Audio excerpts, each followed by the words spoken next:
ফেনী জেলায় ডেঙ্গু রোগীর সংখ্যা আশঙ্কাজনক হারে বৃদ্ধি পাচ্ছে। চলতি বছর এখন পর্যন্ত মোট 495 জন ডেঙ্গু রোগী শনাক্ত হয়েছেন। ফেনী 250 শয্যা জেনারেল হাসপাতাল থেকে বিস্তারিত জানাতে যুক্ত হচ্ছেন প্রতিনিধি দিদারুল আলম। দিদারুল, এই মুহূর্তে আমি যদি বলি ফেনীতে ডেঙ্গু বেশ ভয়াবহ আকার ধারণ করেছে, হাসপাতালগুলোতে কি পর্যাপ্ত পরিমাণ সুযোগ সুবিধা আছে রোগীদের জন্য? তারিখ আসলে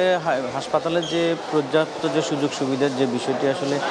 ডেঙ্গু আক্রান্তে যারা আক্রান্ত হচ্ছেন তারা কিন্তু ফেনী 250 শয্যা জেনারেল হাসপাতাল পাশাপাশি উপজেলার যে সকল হাসপাতালগুলো রয়েছে সরকারি সে সকল হাসপাতালগুলোতে তারা চিকিৎসা নিচ্ছেন এবং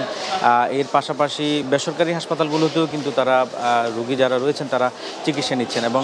আমরা এখানকার যিনি সিভিল সার্জন রয়েছেন আমরা তার সাথে কথা বলেছি। তিনি আমাদেরকে যেমনটি জানিয়েছেন যে এখন পর্যন্ত প্রায় ডেঙ্গু শনাক্তকরণের যে কিট সেটি প্রায় 5,000-এর কাছাকাছি কিট কিন্তু এখনও ফেনী রয়েছে এবং পর্যাপ্ত পরিমাণের যে চিকিৎসা ব্যবস্থা সেটি কিন্তু আসলে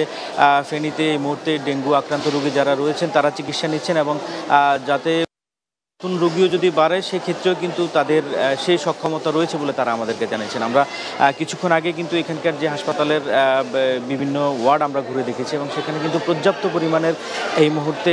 ঠান্ডাজনিত রোগ নিয়ে রোগীরা ভর্তি হয়েছেন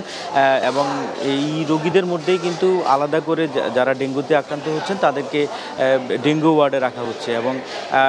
সিজন পরিবর্তনের কারণেই কিন্তু আসলে জ্বর সর্দি ঠান্ডা নিয়েই আসলে অনেক রোগী ভর্তি হচ্ছেন এবং পরবর্তীতে যারা ডেঙ্গু পরীক্ষা করার পরে ডেঙ্গু আক্রান্ত হচ্ছেন তাদেরকে ডেঙ্গু ওয়ার্ডে নেওয়া হচ্ছে এবং পাশাপাশি আসলে এখানকার সাধারণ মানুষ যারা বলছেন যে হুট করে যে ডেঙ্গুর যে সংক্রমণ বেড়েছে যে কারণে এখানকার যে সকল পৌরসভা এবং উপজেলার বিভিন্ন জায়গায় আসলে মশক নিধন কোনো কর্মসূচি এখন পর্যন্ত সাধারণ মানুষ দেখতে পায়নি এবং যে কারণেই এখানে ডেঙ্গু আক্রান্তের সংখ্যা কিন্তু আসলে দিন দিন বাড়ছে। তারই